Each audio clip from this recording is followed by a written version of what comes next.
All right, Manny Mackens, how we doing, man? Yeah, we're chilling here in my studio. This is where I get all my thinking done, my writing done. I can't work without being out of space. You know what I'm Oh, saying? bars. Okay, Yes, okay. I can't be on Earth. I can't be around civilization. You know what I'm saying? I gotta be so ahead of my time. This is where I get my thoughts from. Okay, yeah, I was gonna ask you, man. Like, what you doing in space right now? Like, were you just in the studio right now, or what's going on? Honestly, I'm chilling. I'm comfortable. I was practicing my musical scales. I hear notes that don't even exist on Earth yet. So that's what I Oh was man, practicing right now. Yeah. that's different, bro. That's different. All Sure. right, well, now I definitely got a lot of questions to ask now that you in space. So, Just chilling. It's all normal for right, me. all right. Well, we got a lot we could talk about, so we're gonna try to cover as much as we can today. If not, we could probably do a second interview if we got more to say. But for now, we'll just go with what we got. Let's Mhm. start from the beginning, man. So you were raised in Florida? Uh, mostly raised in Florida. I moved to Chicago for 5 years, high school, my first year of college. Mm. Um, but I was born in a place called Longwood, Florida. Moved to a place called Deltona, Florida. Then West Palm Beach was one of the richest cities in America, and then Orlando. Then from Orlando to a place called Lake Mary, and then Chicago. And I'm in Orlando. And I'm gonna stay here, man. I have no more moving in me. Nah, I feel that, man. I did a lot of moving myself growing up, but out of all the places you were in, like, was there any place that stuck out to you the most? Like, what affected you most in your childhood in these areas? Um, I think the two places that affected me the most was Orlando and Chicago. Orlando mainly because I just started hitting puberty in Orlando. Like I was in like middle school, and that's when a lot of the girls came in, and then that's when I actually realized that I could take rap seriously. So I always was into like we'll get more into it later. Probably you probably have a question about that, but like I was into rap always. Like you know how a lot of people I said I was into pop music or rock music. Like no, I always was into like Lil Wayne. My mom told me a story when I was like two. She would play like this Tampa Bay music, which for anyone who don't know, it's similar to like let's say City Girls. Like City Girls, they from like Miami, so like that basically like that ratchet stuff. You know what I'm saying? Like Right. or like Trick Daddy for example. Trick Daddy's not Tampa Bay, but like that Southern like style. And she would play that, and I'll bump my head to it. So I was always really into hip hop, but in Orlando seventh grade, for some reason with puberty, I felt like rapping could make me cool because during that time Wayne's on top. You talking like Smack DVDs out, but I wasn't really into Smack DVD, but you could see the impact Right. on certain people, especially when they come from up north. So you have like a lot of stuff. Um, Kid Domes, for example, was a battler on AHAT. Well, no, actually, now I think about it, Smack DVD was probably past this We, time. But anyway, before oh, we yeah. before we get into like the musical side of things, we'll just True, true, true. try to touch base on who you are. You know, out before the music, Right, right? right. Before the music, I can't even remember a time. It's Nah, so natural. I It's so understand. natural. But okay, let me just keep it short. It was basically puberty, and I was rapping to be cool, and that's when I was like, oh, I could really be a rapper with seventh grade. Then Chicago, that changed my whole thing because there's videos of me, for example, doing poetry, so it made me really think and become more intellectual about it. So those are the two places, and that's when I started really getting girls in Right. both cities. So I mean, yeah. So, how were you as a child? Were you like more of a quiet type of kid? You more out there? Like, how was it? How was you like your childhood? Man, it really just depends on who I was with. Um, I would say mostly to like generalize it, I was quiet and observant and spoke when I felt like I had a place to speak in. You know what I'm saying? Like mainly just observant and intuitive, like just always questioning things, and that would get me in trouble. I was never really rebellious in a sense of like I just want to break rules and be bad and shatter things, but more so just always inquisitive, like just thinking and asking questions because I mean we can sort of get into this topic. You think I'm sharing too much, but like my mom and dad, not only did they divorce, they had different ways of thinking. Right. So I was brought up seeing two different ways of being raised, and then moving around a lot. Also, you have so much conflicting information. Right. So I was always questioning things. So people thought that I was being rebellious or self-serving or just contrarian. But in reality, I was just always intuitive and practicing discernment, even from a young kid, and really into music. But Okay, yes, okay. So seems like you were an observant child. So you said your parents split up. Like, how's your relationship with your parents? Even not now, but like just overall, like as a child up to leading up to now.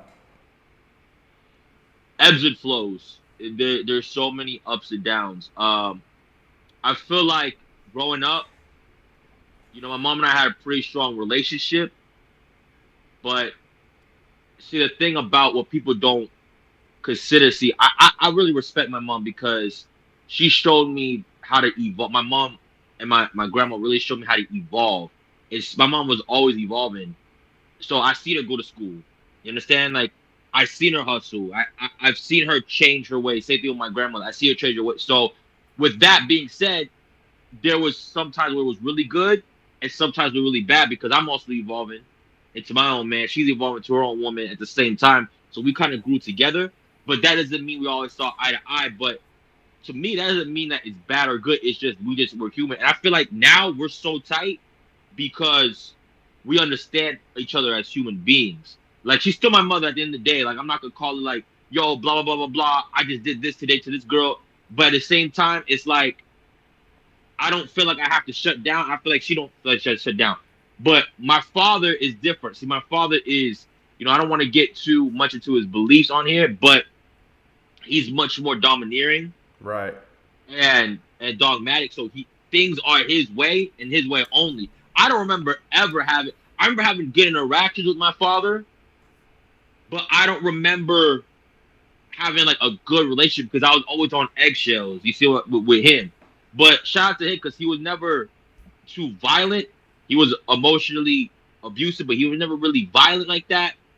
It's just he has belief, and his situation worked in a way where when I would challenge him, it wasn't received well with open arms. That was seen as disrespect, Right. not as challenge. So it's just too different. My mom's strong. My dad, like I haven't talked to my dad in years. Wow. You know what I'm saying? Like I haven't talked You to him in still you years still keep because, you still keep contact with your mom though? of course, I call her almost every day. Oh Like wow. that's my mom.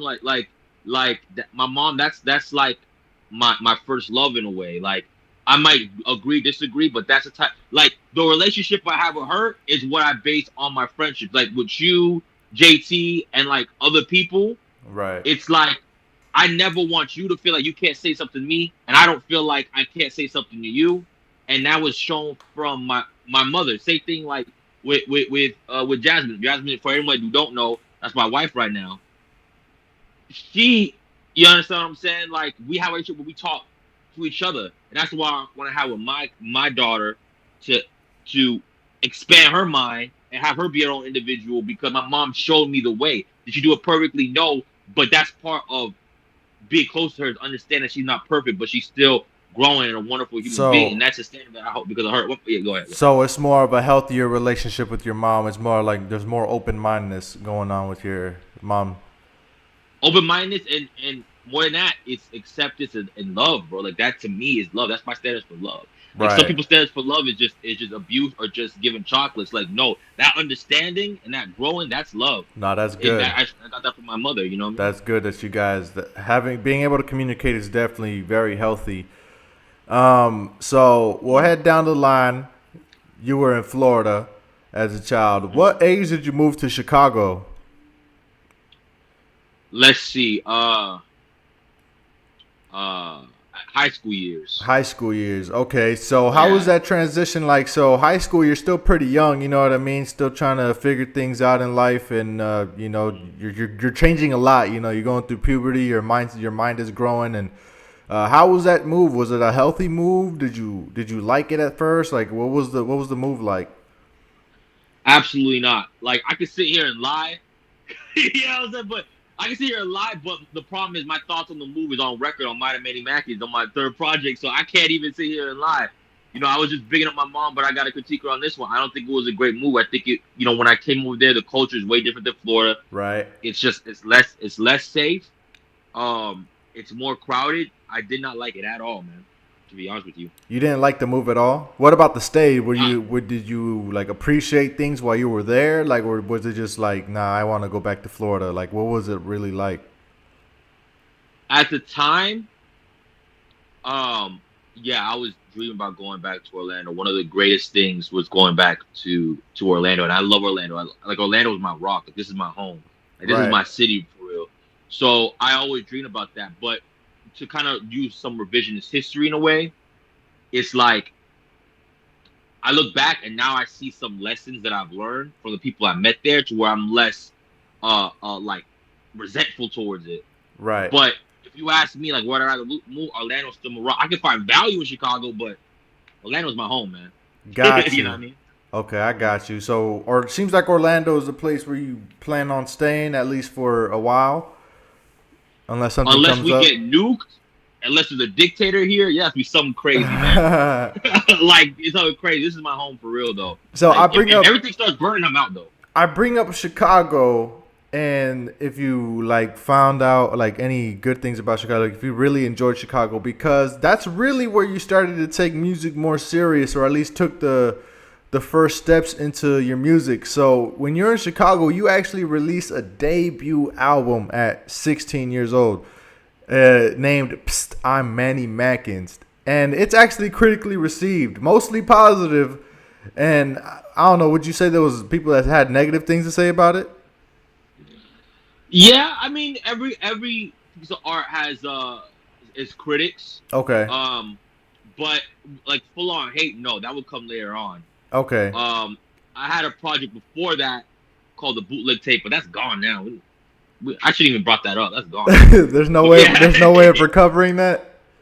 I mean, one of the songs had 100 downloads, so if someone can peep that and release it, then sure. But no, I don't have the recordings of it. I didn't make the beats. Yeah, Oh, so okay, okay. So I bring that up because I just wanted to say, like, did Chicago bring out the best of you, or like brought that artistry out of you for you to head towards music, or like was it just something that you always wanted to do and you knew it was your time? Like, what was the reason for releasing an album at 16?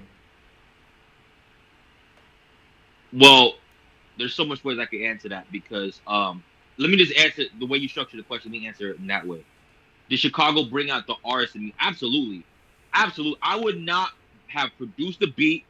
I probably wouldn't have some. I would have still rapped, but I would have never made a full pro. I would have never made so many magazines if I didn't go to Chicago.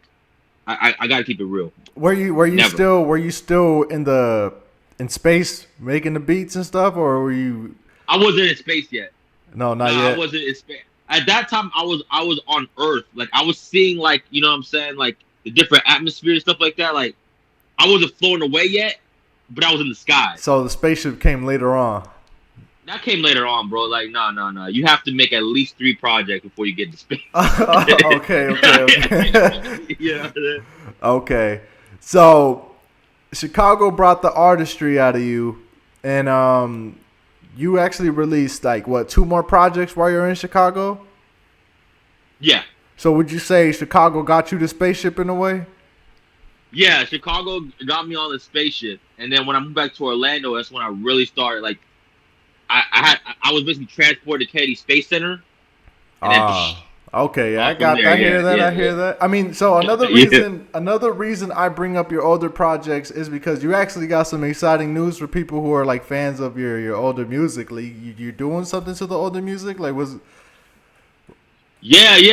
I'm enhancing the audio to them. I thought it was gonna happen by now, like sort of getting them remastered.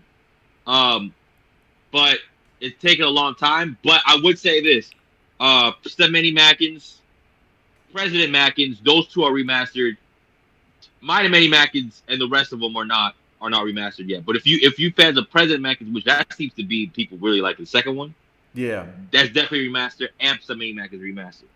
So if you're a fan of the music, man, you guys are gonna get higher quality music from his older projects. Hmm. So, get ready for that, man. That sounds super dope. Um, Hmm.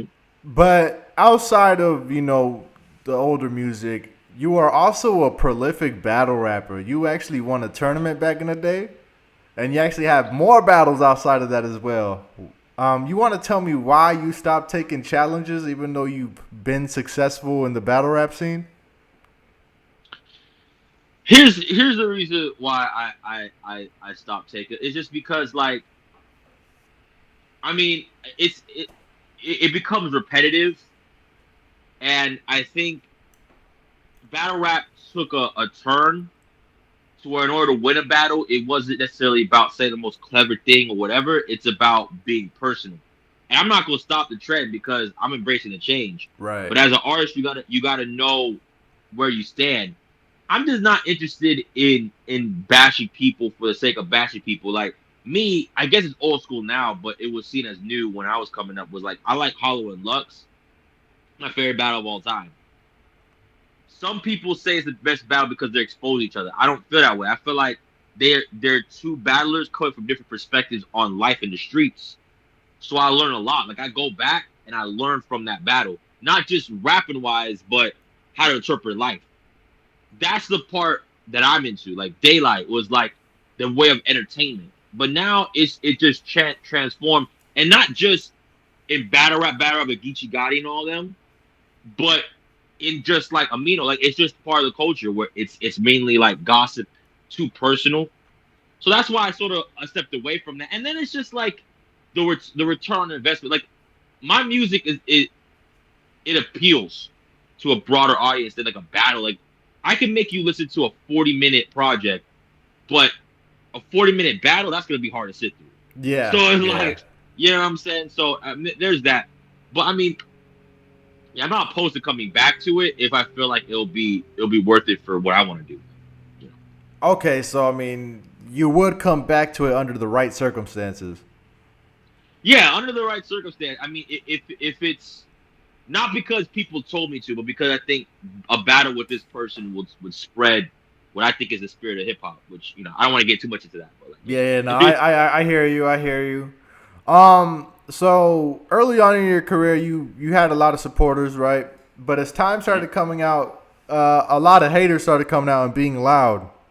mm-hmm. How do you like deal with haters, and how would you address them to people who are currently dealing with haters themselves?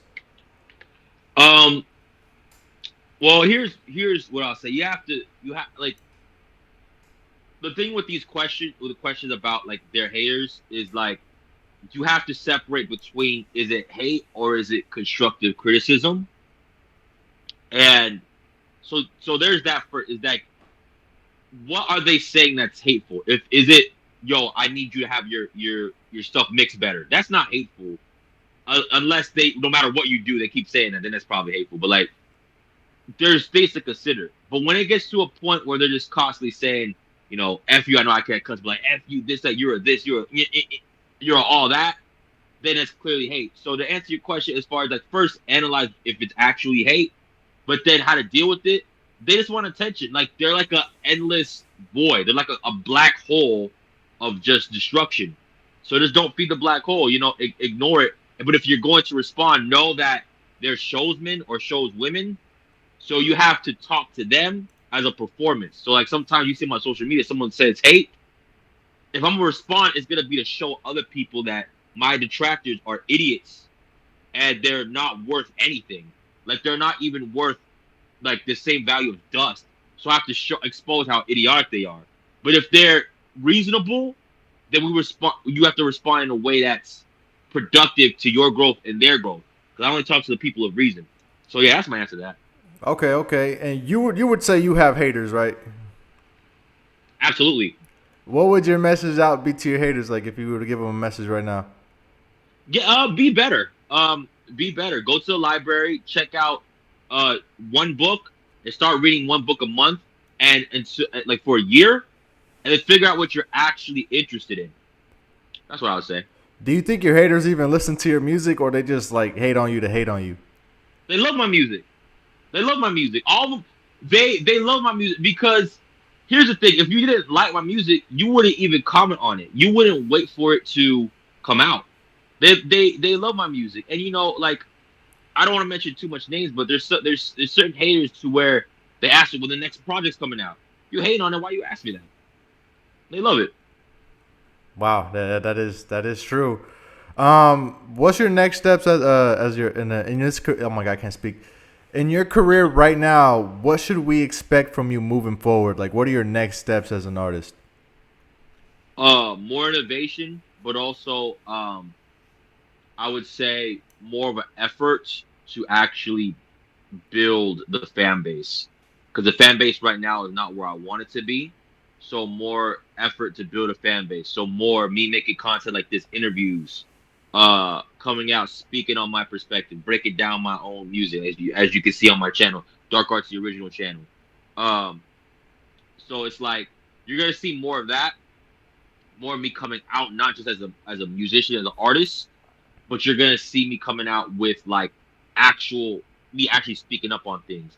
As far as like musically, I started singing. I have a song out called Traitor where I'm singing. You can hear my voice on there. Uh, have really great reception on that. So yeah, you're gonna see more innovation. And as far as projects coming out, y'all gonna get it. But I'm not gonna make too much announcement. But y'all gonna get one. Okay, okay. Don't want to leak too much. So obviously, as you gotten older, this was probably like middle of your career at this point, at this stage in your life. You end up having a kid. You had a daughter, Mhm. right? Yeah. Did your daughter, by chance, change the way you looked at music or the way you delivered it? Um. That's an interesting question. Y- yes, yes, in a way. Actually, no, no, not in a way. Yes, it changed the way of you because back then the first three projects, even though there was a lot of thoughtfulness and a lot of giving into a message, I didn't take it as serious. 'Cause I took it as ultimately, well, there's a message, but I could promote myself in a way like, uh, one of our friends, infamous, criticized me all this. For example, Jordan released, and I put like a advertisement with a bunch of money in the background, and he was like, "Yo, don't present yourself like that because you're showing people what you don't represent. Even though you think, oh, they're gonna hear it, you have to promote and carry yourself in a way to where they know what you represent." So I started taking that much more seriously. And I started thinking more about like now I'm having a kid. I love my daughter, I love my family, but it wasn't as planned. So that's when I really doubled down onto okay, who am I? Who am I as a parent? Who am I as a father? Whatever. And I took the music much more serious. Doesn't mean that I don't have fun with it. It's just now it's something beyond me. If I don't make it financially or success, I don't care about no radio. I don't care. I just I stay underground independent. But if I don't make it to where I want to be, this has to be the message to my kid. This has to live beyond me even more. You understand what I'm saying? So there's that. But as far as like practically, I made my songs much more simple in structure because I was like, man, my daughter don't like it. Then it's not worth it. So I had to make a lot of stuff more simple. She even gave like my J Cole song, my J Cole. I mean, we can call it diss. I'm not really dissing. I don't feel like, but like yeah, we call it diss.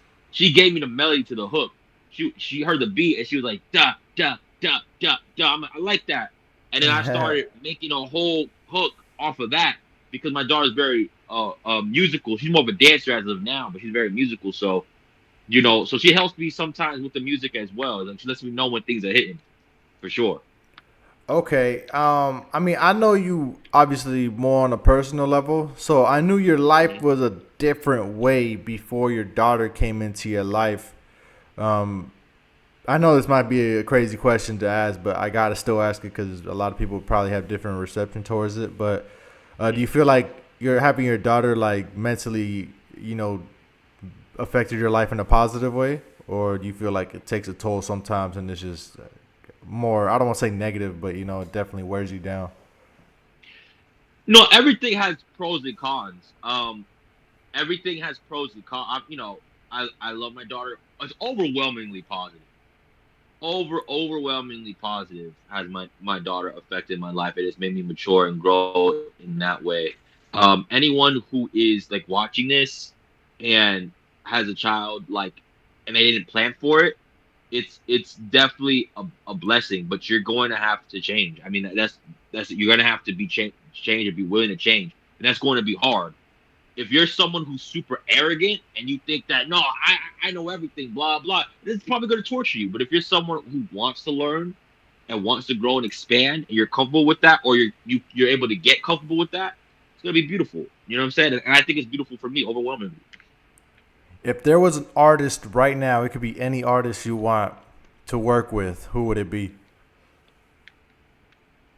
Right now, so I can't say the dead. Yeah, no, definitely not the Uh, dead. Just someone that's here with us right now. I only have one person. I mean, It's a lot. I'll give you two. I'll give you two. Two. Um, I would say LP, obviously, because without him as a producer, especially, I would just not exist. Um, and then as far as our sea level, the punk rocker from Australia, Nick Cave, just such a legend, coolest, coolest dude alive. So Nick Cave and LP for sure. Okay, interesting choices. Since we're on the topic of celebrities, actually earlier on in your life, you actually had an interaction with Shaquille O'Neal. Yeah, Yeah, how did that go, man? he's a very quiet guy. It was my 13th birthday. I saw him in Universal City Walk, and I think when we watch people, I don't really watch basketball that much, but I've seen games obviously. When you see like tall players in basketball, we know they're tall, but I think when you see them on TV, it's like normalized in a way, like you expect it. When you see like someone like Shaq in real life, it's almost as if like it's like wow, like he sticks out, like he can't hide. Like I feel bad for because he's clearly trying to enjoy a movie with his kid, but how are you gonna hide Shaq? Like he's over everybody. You see a huge crowd, and you're like, wow, where's everybody looking at? And you just see his big body, like you know what I'm saying? Like, you just see like his body, it's like, oh, who is that? He's super tall. Oh, it is Shaq. I got a funny story. One of my boys, or one of my ex boys, like I don't talk so much anymore, but he, he actually we said Shaq's in the bathroom because we watched him go into the bathroom, right? And then we're like Shaq's in the bathroom. He's like, no, he ain't in the bathroom. So he did what any reasonable guy does, I guess, which is go in the bathroom looking for somebody. He goes into look for Shaq, and Shaq's in the urinal, and he's standing behind Shaq, and he's like, "Oh my God, that is Shaq!" And Shaq turns around, he's like, "Oh," he's like, "Oh," and he walks out, like, and then after the Shaq movie ended, he gave me a pound because we said that it's his birthday, give him a pound. We gave him a pound. He was very quiet. Generally say much, very nice dude. I guess he's used to it, but yeah, after that, I really was like, man, is celebrity life really that cool? But yeah, he's not. Shout out to Shaq, man. He's really cool. Man, shout out to Shaq. And then you have another interaction with another celebrity. You went to go see R.A. the Rugged Man, which is kind of funny. You know, I just Yes. interviewed JT, and he had an interaction with R.A. the Rugged Man too. It's kind of funny that you had an interaction with the same celebrity as well. Man, it sucks because I guess from what I got from JT is that he didn't really get to interact with RA. Yeah. RA is such a genuine dude. Of course, I had more hair. I remember we were performing a show in Chicago. We're at the Promontory. So the Promontory, for people that know about Chicago, it's in Hyde Park. It's very small, and he's performing there, right? And I have my hair, and he looks at me. He's like, "All right, we're gonna go crazy. Don't mess up your hair now." And I started laughing. And there's a picture, but I don't have the picture anymore. I wish I could find it, but I know you saw it on Amino where I'm actually next to Ari the Rugged Man. Yeah. And he took a picture with everyone there for free, and he said, I don't have the biggest shows, but I'm not Hollywood, so we're going to get pictures for free. I mean, the guy was awesome, very genuine, down to earth. I think a lot of people might think that he was like a jerk, but like, nah. I mean, he was just grateful, and there was a lot of people in there. Like there was this one like beautiful woman there that used to work in my complex. And I'm like, you listen to RA? So for any underground artist, you don't know who's listening. You understand what I'm saying? Like Facts. for sure. So but yeah, shout out to RA, man. That would you say RA is like an inspiration to you, even before you went to a show, in terms of like your music, like influence your music in any way? Yeah, he was my favorite rapper for a while. I mean, when I heard Uncommon Valor, for instance, it's like Uncommon Valor and obviously Stat, where it's like the way, but especially Uncommon Valor, where he was rapping, telling a story, but still had such immaculate wordplay, and the story was so grounded and real to where it was like poetry or literature, and it sounded great to the ears. And that was the first, like, that verse and Legends Never Die album, or yeah, Legends Never Die album, was like when I heard him, like he had such a husky voice, he was so technical with it, to where it's like, man, it like, if you put your mind to it, you can write any kind of rap. You know what I'm saying? You don't have to sacrifice anything. Like, you can get your ideas out there and still be you. Because that man, his language is so clear. Like, you, when he speaks, you know what he's talking about. So Mm. for sure. Give me your five rappers that just your five favorites. Five favorites. Doesn't have to be top five anything. Just give me five favorite artists.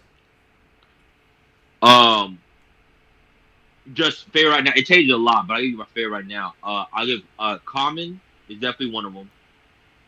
Uh, Hove, Common, Hove. Uh, I would say LP. Um, uh, LP. I guess Cool Keys for sure. Cool Keys.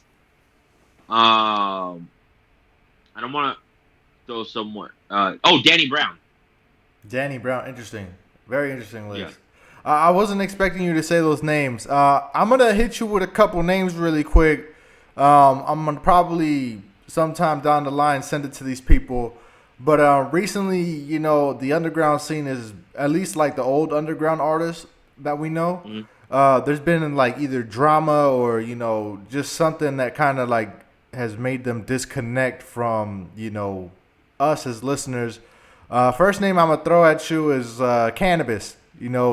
Obviously you were a bigger Cannabis Mhm. fan when you were younger.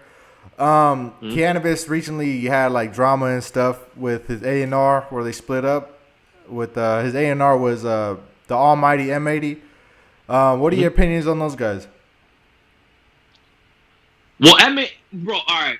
So M80 is just such a dope person, man. Like, he responded to my DMs, and I was supposed to respond back, like, for advice. But the advice he would have given me, he already put on an interview. So I didn't want to waste his time because he's a very busy person. But the fact that he took his time out to talk to a smaller artist like me, I just salute him, man. I give the utmost respect to M80. You understand what I'm saying? Like, I don't care. Like, that man's a man of integrity, and he's that in his position for a reason. As far as cannabis go, of course, yeah, cannabis is a big influence, but I have so many influences to the point where it's like, you know what I'm saying? Like, it's like, man, it's hard to trace them. But cannabis, I think cannabis is as a lyricist, as a performer too, is one of the most underrated. When I look into his career, though, it's just, obviously no diss, but I have the utmost respect for Bis. It seems like he got into his own head a lot, and that's like a warning sign for me that the rapper ego, that back in the day, the old school of like, you gotta battle, you gotta do this, you gotta prove who the best MC, like, that's fake, because nobody cares. It's a political game. So, like, obviously I'm gonna mention his time with LL and like all that. It's a political game. So you gotta, for success, you wanna make friends rather than enemies. You wanna make friends. It don't matter if you're the best if not only no one's is gonna work with you because they're too intimidated, but if you're in your own head and you're like, I deserve more of this, I deserve more than this. Because I look at Cannabis, like what he was doing. You said you read his book. I remember you shared some facts from his book with me over the phone. I'm like, man, I wish I had that, man. You have all these monthly listeners and all. You have M80 helping you. You're getting racks and racks and racks. I wish I had that, man. You know what I'm saying? Like you can live life, but when you're so in your head and the ego, you don't see how far you came. And so that's the lesson I learned from Biss. Hopefully he makes a comeback because he's one of the best lyricists I ever heard. Probably the best, if anything. Yeah, nah, I totally agree. I'm gonna hit you with another name. This is a underrated name. I don't know if you're as familiar with this dude as I am, but you'll see why I bring up this name, with the next question after. But What's your opinion or even thoughts on Aguilar the Don? I'm not familiar with him, but from what I've heard of him, it seems like similar to cannabis as far as like what I learned from the career, but just 10 times worse. Like it seemed like he just really pushed people away from what I'm hearing about from M80. Of course, I go out to speak for himself, and I haven't done my due diligence. But it seems like he made a lot of the bad impressions onto the wrong people. That's kind of the gist I got from him. Yeah, he's a super dope producer, but yeah, he has some really good projects too. But I bring him up because there's a story where him, Cannabis, and M80 all got into it, right? And Hmm. Aguilar proposed that they all have a boxing match. Now, now, do you feel like in hip hop anybody should be getting that personal with the music to where it might have to be a physical altercation? I know beefs are a part of hip hop and hip hop history, but do you feel like it's ever that serious where it needs to get physical? Absolutely not. And this connects to the question you asked me earlier, which is like, why do I go to battle? It's like every single battle rapper is like, oh, it's just hip hop, it's just this. But then when push comes to shove, we see that like they take it, a lot of them at least, not all, but a lot of them take it so far to where they start fighting. Like I battle in the street, I battle online. I never wanted to fight my opponent. Like, you know what I'm saying? Like, and if it's over some bit, so you said a situation happened. What was the situation again? Maybe I missed it. What was the situation? Well, the situation was M80 made a Wu Tang album, and Okay. Aguilar had given one of the Wu Tang members a beat, and they didn't end up putting him on the album. That was it. I mean, that's business. How many people try to record for the Chronic or try to work for the Chronic and they didn't make it? You know, how many people, like, if you look at the industry and how it works, you're not going to get accepted. I produced and made some songs with some people, they just didn't use it. I'm not gonna fight you over that. What you do is you look for more opportunities. That's sort of how it is. I mean, listen, I feel like I'm just getting into the marketing industry side, but like that's just common sense. Like I'm not trying to diss nobody, but like that's just like you get some, you lose it, but that's entrepreneurship. No one owes you anything. When you say I'm gonna quit my 9 to 5, and you go out, there's no red carpet saying, "Oh, you quit your 9 to 5. Here's an extra rack, 5,000. You get everything." No, it's you decide to go out in the wild. You're gonna get the wild, survive. That's my mentality with it. So anyone who's giving me an opportunity, I'm gonna be grateful. Even if they say produce this beat, I'm not gonna use it. Like like you use the beat that I made you for the JT. I heard it like on the JT interview. But if you didn't use it, I'm not gonna go, yo, Shady, why did you use it? I want that clout, man. Meet me in Texas. We gonna box it out. Like that's whack. And then people that are looking at me and my work, they're gonna be like, oh, if I reject this person, is that gonna happen? That's gonna ruin my future connections. So I think that's a terrible way to go about it. So no, it should never be physical in hip hop. What if it's like a real problem? Do you feel like hip hop should even be allowed? Like, If it's a real problem, listen, I'm not a big fan of drill music. I'm not even a big fan of that what Matt Hoffa did with Hollow the Dawn on that one card RBE. yeah. I'm not a big fan of that. Like because hip hop should be hip hop, and then other stuff should be other stuff. You know what I'm saying? Like okay, if I have a problem with you because you mess with my girl, what does hip hop got to do with that? That's between me and you. You know what I'm saying? What does hip hop got to do with that? You know what I'm saying? Hold on, wait, you might have to edit this, but I gotta use the bathroom real quick. Hold on, Oh no, you're you good? good. Do you think? Do you think? 5 minutes later. I know you're good. So yeah, hip hop and personal issues should definitely be left separate. Um, Yeah, like don't waste my time with that. so when it's bad for business, do you, how do you approach that? Have you been in situations like that where things are just bad business? That's pretty much when you decide you go rap and perform it anywhere. Yeah, I mean to a certain extent you have to accept bad business. Um, But like, yeah, I mean, how I handled it, like honestly, was I assumed everything was bad business, and that's not a good way to go. You have to keep on going until you find someone. Right. But usually it's like I'm just keep it real with my like bad business things. Usually it's like I don't even start the discussions because I just have a vibe from certain things where I'm just like, dude, if you really want to do business with me, you would have called me. Like, you understand what I'm saying? Right. Like, if you want to beat, you're gonna call me and tell me what you want. Like, and usually, so that's how I filter out, which is like, they're not gonna test me because I know I'm serious. I'm gonna test them. Like, you know what I'm saying? So there's that. But like, yeah, I mean, with alcohol and cannabis, that's way more advanced. I'm not at that level yet. But yeah, all the time. Okay, now these questions were kind of by design a little bit, just to kind of build up. But the whole thing about like the people beefing and bringing a lot of personal stuff to where some people would want to have physical altercations with one another. I bring this up because we kind of know people who are kind of trying to use these practices within themselves. What would your message be to these people that are, not the people we're talking about, but, the people in general, just in general? What would your message be to people who feel like they need to bring, a physical element to an art form like this? I just want like what do you get out of that? Like you could go to the military, you could go box. Like why do I even need to rap? Why do you need to rap? Like if you want to go ahead and do this. So I mean I guess that's sort of not a message but like a question. Like where does hip hop fit? If it's not about the community, if it's not about feeding your family, if it's not about spreading knowledge, if it's not even about having fun at this point, because fights aren't really that fun, at least to me, then what is it about? I guess that's my question. Is like, what is it about for you?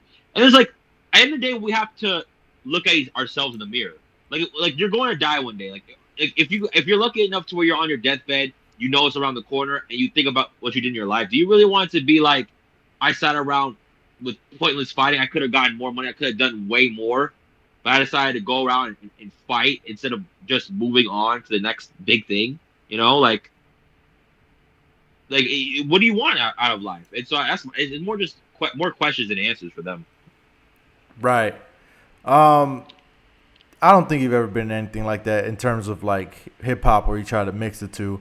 But Nah, where do you feel like you fit in hip hop? Do you feel like in hip hop, what role are you trying to play? in hip hop, I'm trying to. What I feel like I'm doing is I'm trying to bring back the consciousness of it, but from a different perspective. So obviously, conscious rap is pretty much abandoned at this point, especially in the mainstream. But what I want to do is sort of say, hey, look, hip hop, like there is an intelligence there is a community to this. There is a way of spreading knowledge. This is a powerful art form to spread knowledge. It can challenge the powers that be.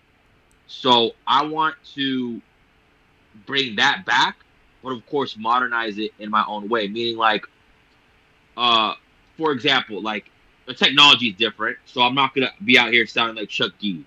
You understand what I'm saying? Like the political, without getting too deep, the political landscape is different. So I have to talk about what's going on now.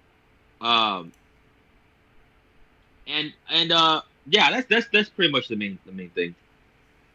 Okay. And if you were to give a message to the world right now, what would it be?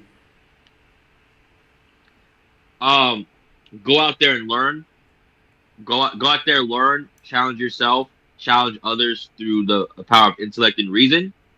And know yourself, and you have the right to be yourself. Yeah, just be yourself. Cool. Is there any other statements you want to make before we wrap this up?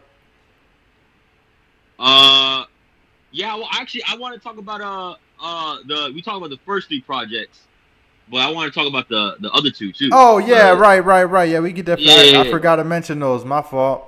Yeah, let's talk about the the themes of what is it, Project 2025, and what is it, Jordan?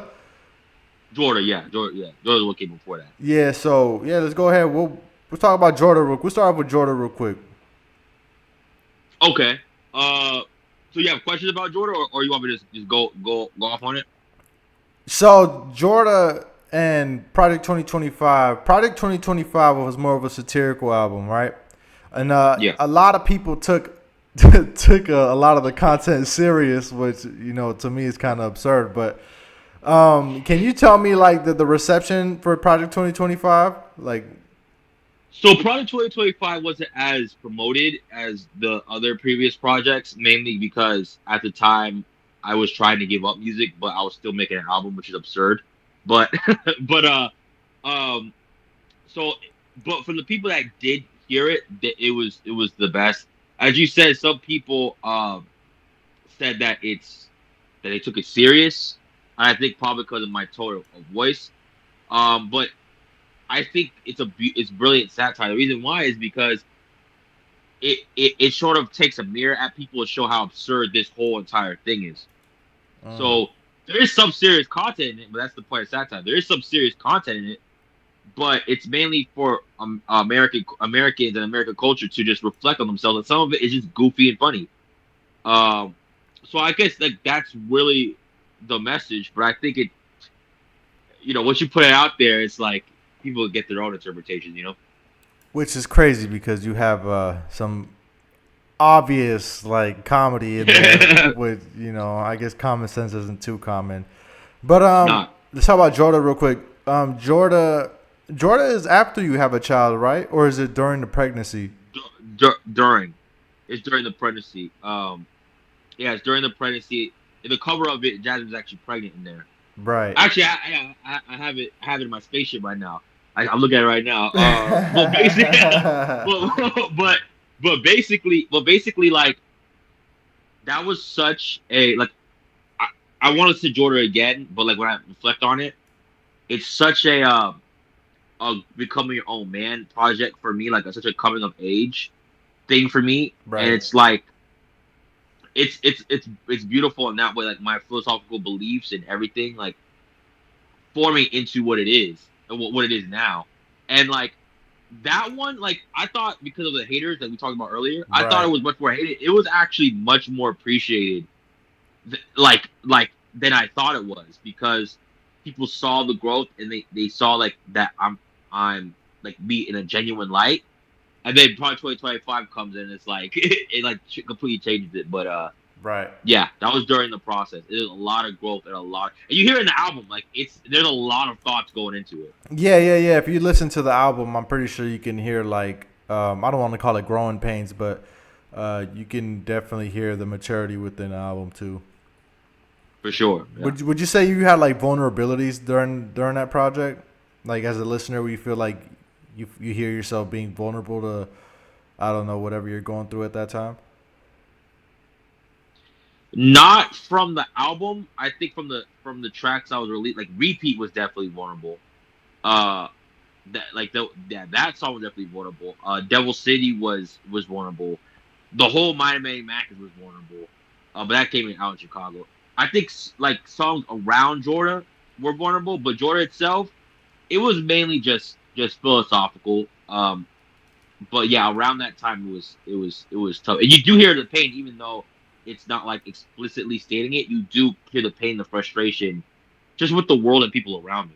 Yeah. You understand what I'm saying? This And project, that project released in 2020, right, or 2021? let's see. I believe 2021. Yeah, This was around 2021. COVID. I know it was around COVID. We were just talking about the haters. The haters were loud during this time, especially about this project. Even though Right. they would say things like it was they liked it, and then they would turn around and hate on it afterwards. Yeah. So with Right. that being said, you had people buying merch, and then they would turn around and hate on it. Yeah. Um, Right. I don't know. I look at that a certain way. How does that make you feel, as a person who's distributing the product? You're giving the music and you're giving the literal product, you're giving out merch. Like, how does that feel to know there was people that supported you but hated you in the same tongue? Um. It feels like first of all, I should have kept it going, but with me, like being into underground hip hop, we have this mentality of like, oh, if they buy it, doesn't matter. The money doesn't matter. It does. The money shows that what people are supporting. Like it does. So if someone doesn't have anything good to say, don't listen to them. Like you bought my stuff, you supported me. If you want to go be cool with your friends, go be cool with your friends. It's your every right. But at the time, I was like, oh man, I have to listen to all the critiques because that's what's gonna help me grow. No, it doesn't. It doesn't. Like, if in 2026 you think that listening to critiques is what helps you grow, like every critique, you haven't been paying attention. Like, it's more about consistency. You know what I'm saying? So, I don't feel any kind of way about it. Like, it's just like whatever. Like, you have to be very, especially in this industry, bottom line, bottom line, bottom line. So that's how I think of it now. And that's good. Okay, before we wrap this up, you got any other things you want to talk about? Um, no, I guess just shouting me out. Like, go. Anyone watching this, check out. Uh, probably 2025 Georgia. Manny Mackens, President Mackens, Manny Mackens. Subscribe to the Manny Mackens official because the thing about that is like I'm breaking down these projects, man. You can't be confused about it. And also just listen to the words message, listen to the growth. And don't just listen to me. You can challenge my thoughts, read books, get information, expand your mind, and that's it. Cool. You guys heard it here first, man. Go check out Manny Mackens. He has a YouTube channel as well. I'm going to put everything in the link of the description when this is out. So, other than that, man, anything else you want to say? No, I think that's it. All right, man. It's been me, that kid Shady, y'all. That's your boy Manny Mackens. We going to call it quits. Down, down, down. Shit. All right, we out.